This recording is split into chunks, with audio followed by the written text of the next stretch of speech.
Hey journal besties, welcome back to another video where we're going to talk about everything I read in the month of July. My reading was all over the place this month, but I managed to read 8 books and even started some books that I didn't finish.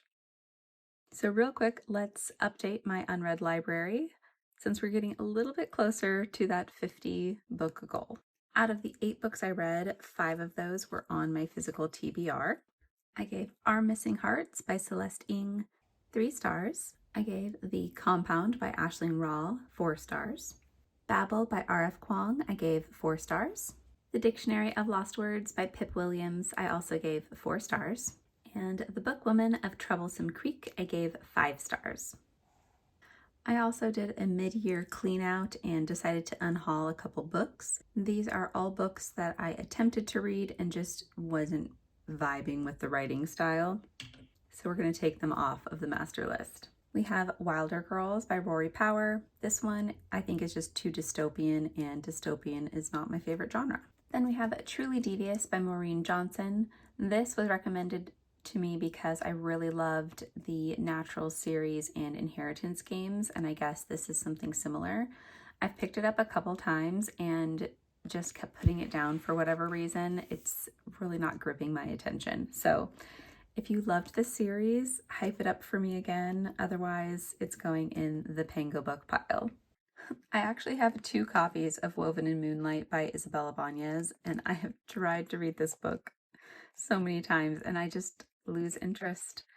So I think I'm finally ready to let it go and just say it wasn't for me. But if you want either of these beautiful covers, they will be available on my Pango store. We have 7.5 Deaths of Evelyn Hardcastle. I grabbed this at a thrift store because it was so similar in title to 7 Husbands of Evelyn Hugo that it sparked my curiosity.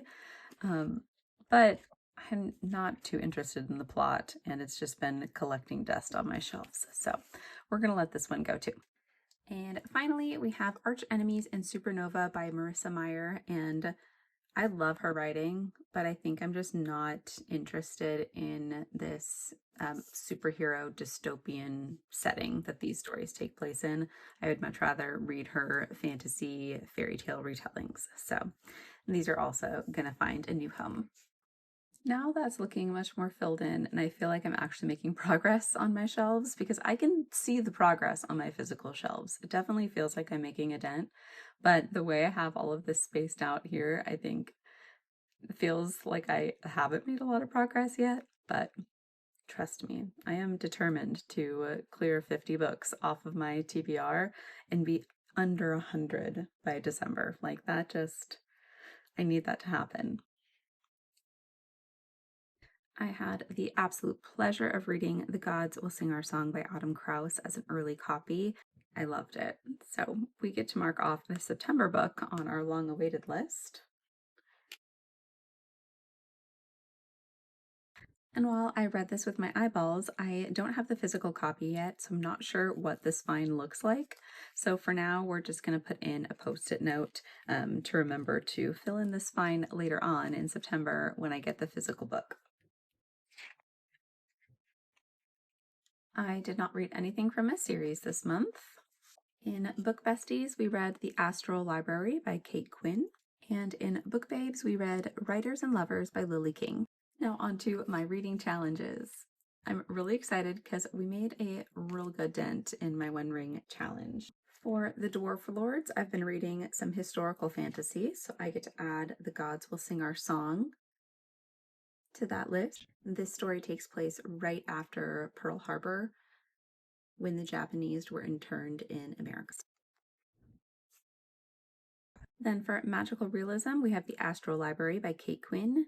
This book follows our main character as she's able to hop into her favorite books.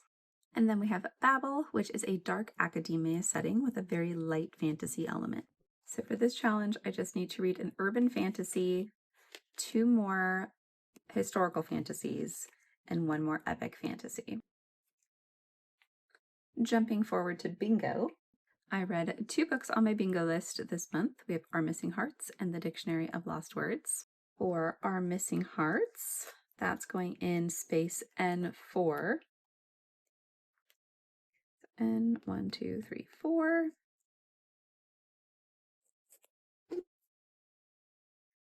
And then the Dictionary of Lost Words is B1. Okay, you guys, we've got a chance. I see a line slowly forming. I also don't know what to do because I tried reading Wilder Girls and Woven in Moonlight and decided to DNF both of these. So I think when I get to the point where I've like read and DNF'd at least 5 of these, then maybe I'll do a rearranging and pick some different books. But the whole point of this bingo challenge was to either read these books or release them. So I have 2 releases so far. But we'll see if that, limits me in getting a bingo sometime this year.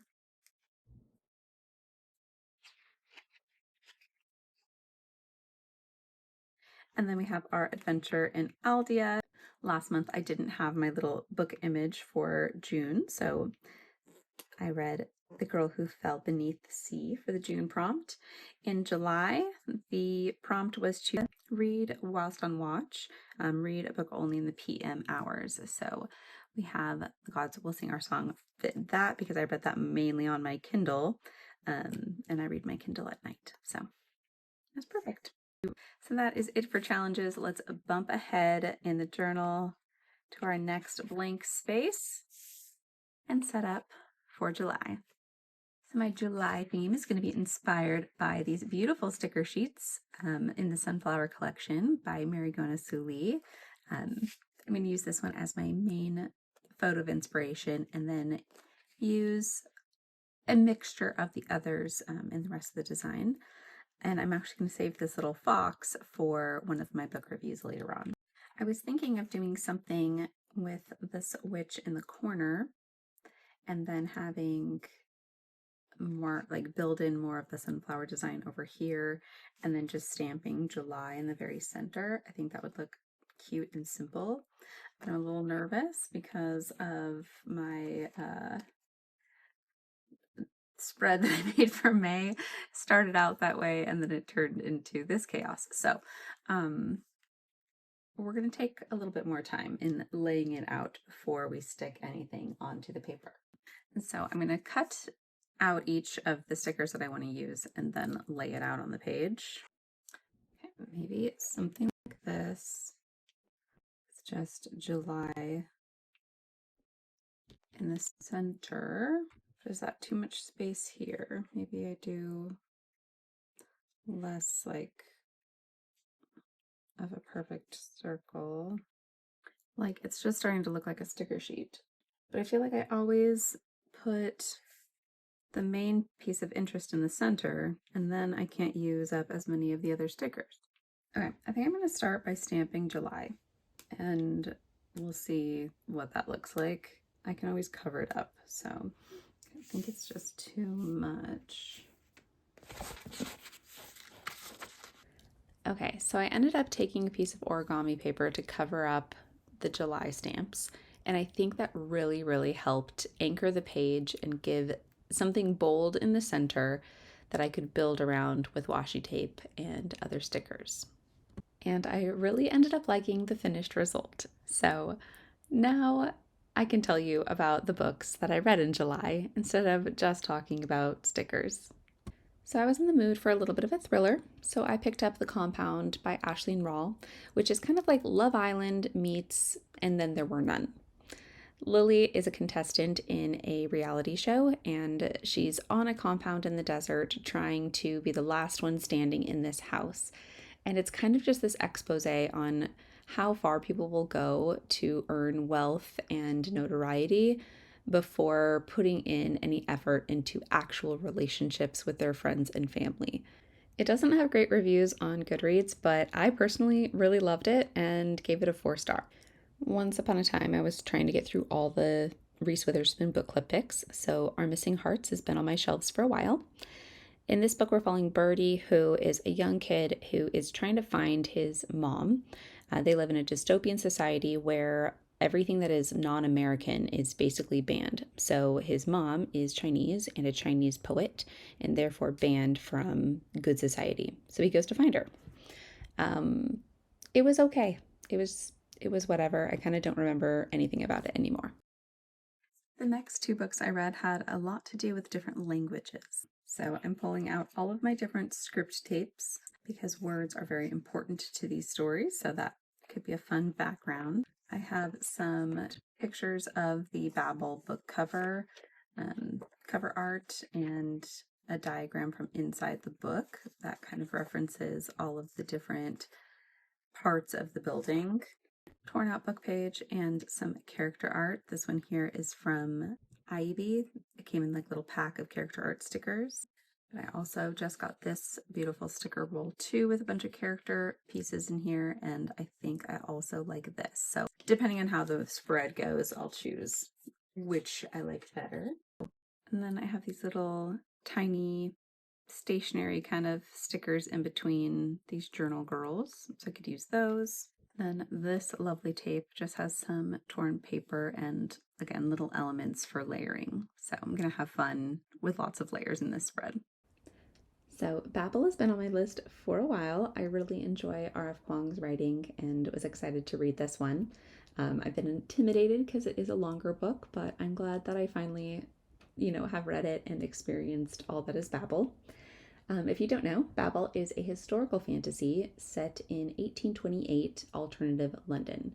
Basically, kids from different countries are brought to this Royal Institute of Translation, where their goal is to find missing words that didn't cross over between different languages. So maybe Chinese has a word for this, but English doesn't yet.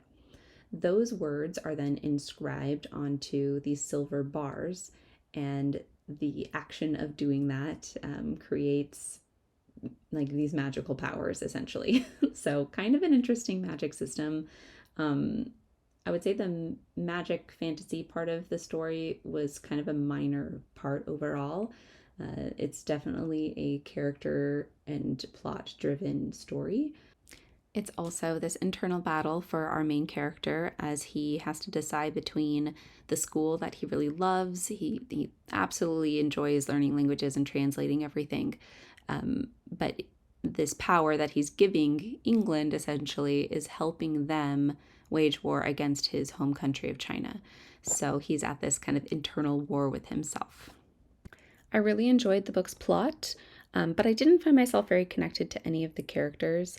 A lot of people love this book for like the found family element, and I understood it. It was there kind of, but I just didn't really care about any of them.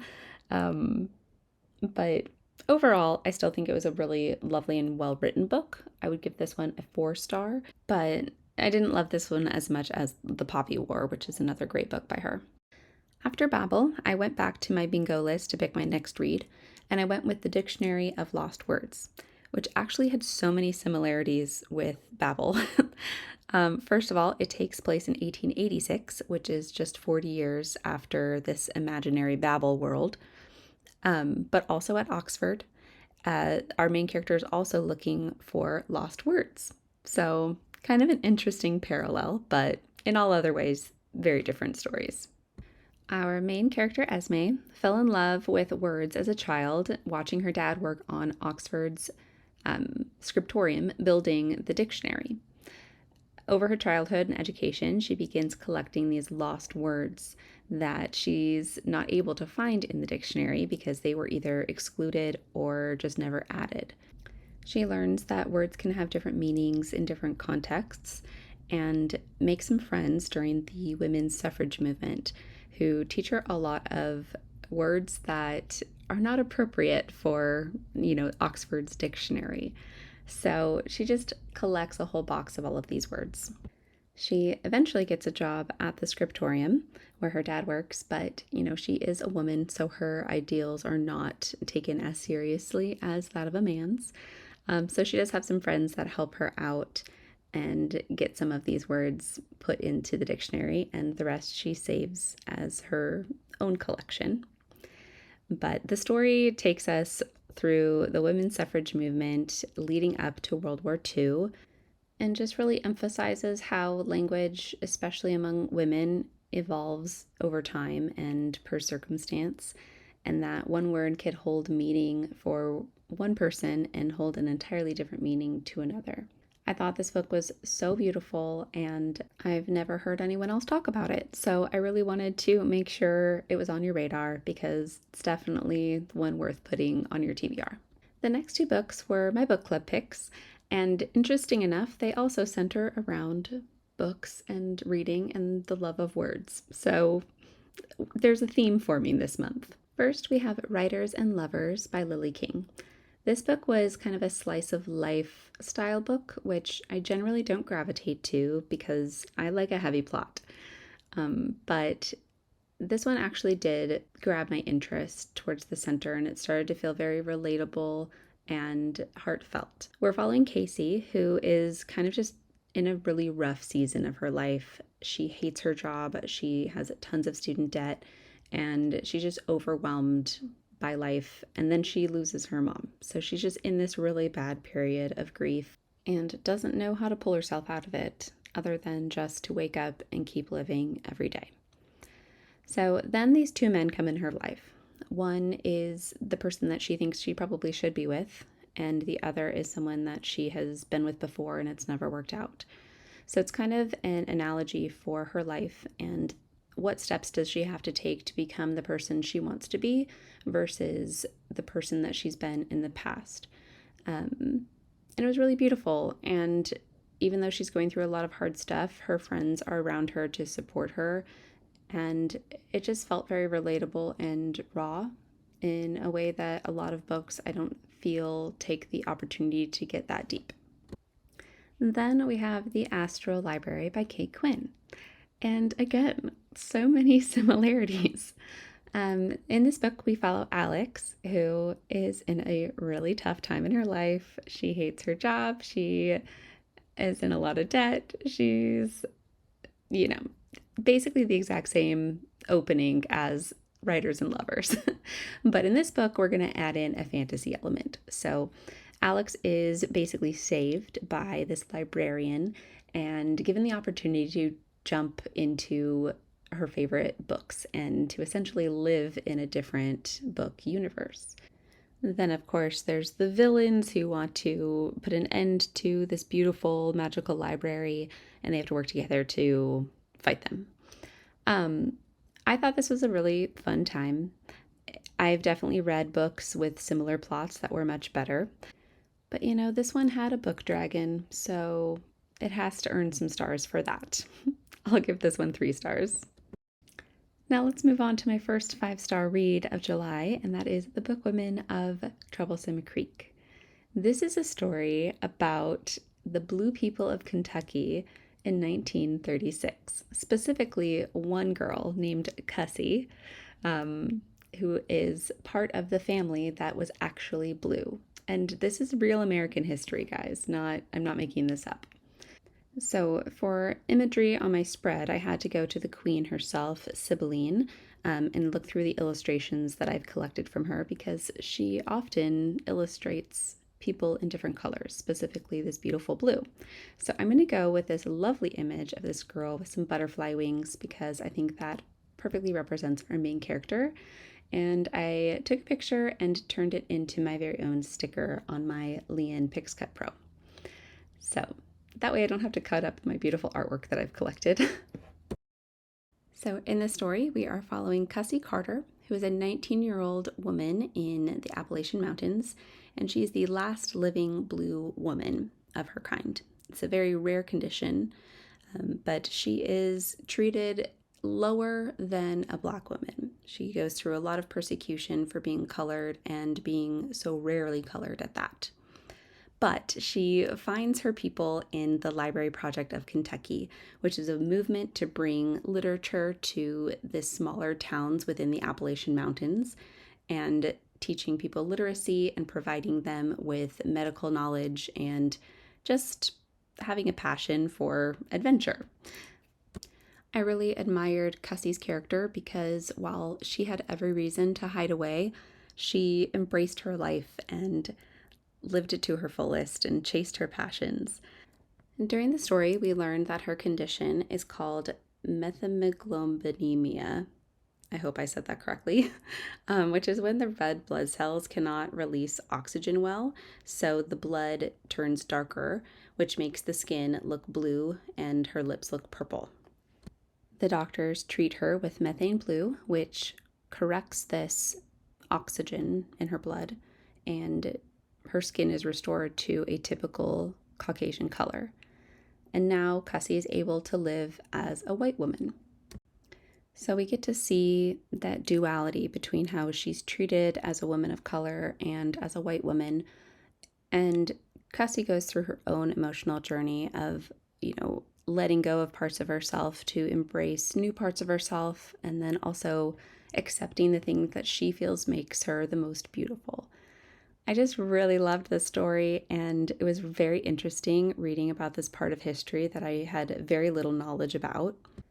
And I think this story leaves the reader reflecting on their own life and what to appreciate in our upbringing and our own body image, and learning the hard lesson of we are enough just as we are. The last book I want to talk about today is The Gods Will Sing Our Song by Autumn Krause. This is an ARC copy, so it's not quite available yet, but it will be available in September.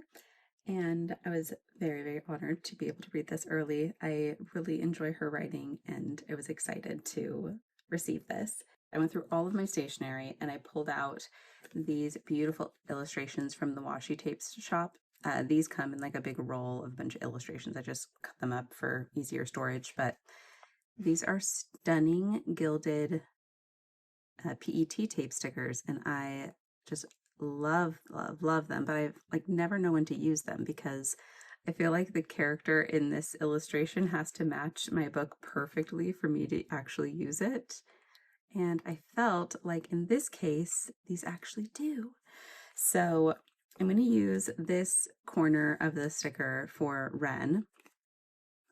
And then I'm going to use this for Violet. And this sticker was perfect because Violet is very drawn and inspired by the ocean. So she draws and paints a lot, and they're all very oceanic. She also keeps a little talisman that she inherited with a little deer. So this was perfect for Violet. I absolutely loved that. And then Wren also has a little talisman of a fox. So it was also perfect that I chose the sticker sheet for this month because there's a little fox. And it works with the color scheme. So already my spread is starting to build. I'm going to throw in some of those leftover sunflowers from my July spread and layer that with some book pages, and it feels like it's actually coming together. And then on this side of the page, I will use for writing my review because I have lots of thoughts and I need space to write. The Gods Will Sing Our Song is a different kind of World War II story. Here we're following two Japanese American teenagers in Los Angeles, California in 1942 during World War II. And during this time, there was a lot of hatred and fear around Japanese Americans since we were at war with Japan. So the US government rounds up all of the Japanese Americans and puts them in internment camps. So our characters are sent to Manzanar, which is here in Southern California. Wren and Violet come from very different walks of life, but they are pulled together by this magical fate, which involves these relics that were passed down to them in the shapes of a deer and a fox. They also learn that in this camp is a fallen deity named Akira, and they seek him out to make a trade. They'll help him with his overall goal if he will give them a divine favor. This divine favor means everything to them because it could mean saving the ones they love the most.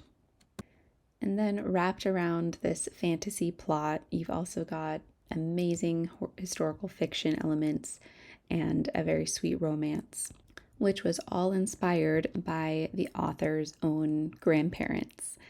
So she took these firsthand accounts, these family stories that had been told to her through the generations, and made her own fantasy book out of them. I think Krauss did an incredible job at taking a piece of history and not making it feel overtly political, but still making it feel very relevant. And I feel like it leaves the reader in a position to respond to the current political climate. And I'm really glad that she wrote this from a young adult lens so it can get younger readers involved in that discussion. All right, friends, that's all I have for you today. Let's jump into the final flip. I hope you guys have an amazing August reading month, and I will see you in the next one. Bye.